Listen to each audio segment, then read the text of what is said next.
പതിമംഗലം മുണ്ടോടിക്കടവ് ചാലിയിൽ പണ്ടാരപ്പറമ്പ് റോഡിൽ ഒരു 10-200 കുടുംബമുണ്ട്. പക്ഷേ ഇപ്പോഴും ഈ റോഡിൻ്റെ സ്ഥിതി ഇങ്ങനെ തന്നെ.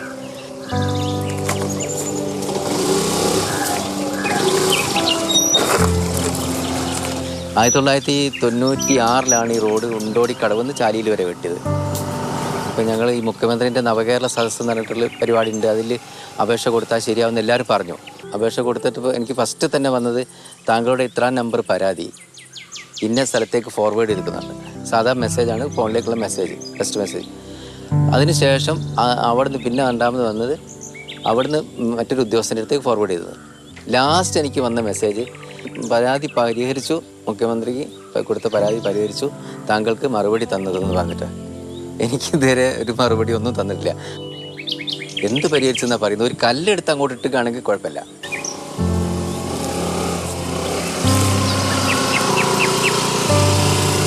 ഇത്രയും ദുർഘടമായ യാത്രയാണ്. ഒരു സുഖമില്ലാത്തവർക്കാണെങ്കിൽ പോകാൻ കഴിയില്ല. പിന്നെ ഇവിടുന്ന് ഒരു സുഖമില്ലാത്തവരുണ്ടെങ്കിൽ പുറത്തേക്ക് കൊണ്ടുപോകാൻ കഴിയില്ല. ഓട്ടോറിക്ഷക്കാർ വിളിച്ചാൽ വരുന്നില്ല.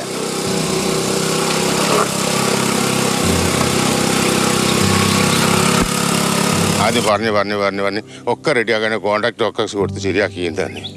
അപ്പം പിന്നെ പറഞ്ഞു അപ്പോൾ തിരഞ്ഞെടുപ്പ് വന്നു കഴിഞ്ഞ് ഇലക്ഷൻ കഴിഞ്ഞ് വോട്ടെണ്ണൽ കഴിയണമെന്നാണ്. വോട്ടെണ്ണൽ കഴിഞ്ഞപ്പോൾ പറഞ്ഞു മഴ വന്നില്ലേ, ഇനിയിപ്പോൾ എന്താക്കും. അപ്പോൾ അവസാനം ഞാൻ അതും പറഞ്ഞു, ഇനിയിപ്പോൾ മഴ കഴിയുമ്പോൾക്ക് അടുത്ത തിരഞ്ഞെടുപ്പും വരും, നിങ്ങളെ കാര്യം കഴിഞ്ഞല്ലോ എന്ന് പറഞ്ഞു. ഇവിടെ ഈ റോഡിന് ഇവിടുന്ന് ഇങ്ങോട്ട് ഒരു മഴ പെയ്തിക്കുകയാണെങ്കിൽ കുറച്ച് വെള്ളം പോയാലും അറിയാം മതി. നമ്മൾ നിൽക്കുന്ന സ്ഥലത്ത് അരക്ക് വെള്ളം ഉണ്ടാവും ഒരു വണ്ടി പോകാനോ. എന്നിട്ട് ഞങ്ങൾ ഈ പറമ്പ് കൂടിയാലും ഇങ്ങനെ ചാടി കയറി പോകും.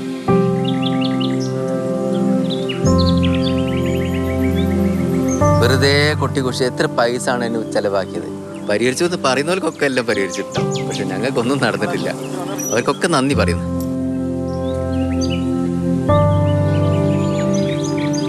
ഇപ്പൊ ഗതാഗത യോഗ്യമാക്കിയ റോഡിൽ കൂടിയാണ് ഇപ്പൊ ഞങ്ങൾ ഈ പോണ ഗതാഗത യോഗ്യം. എങ്ങനെയുണ്ട്?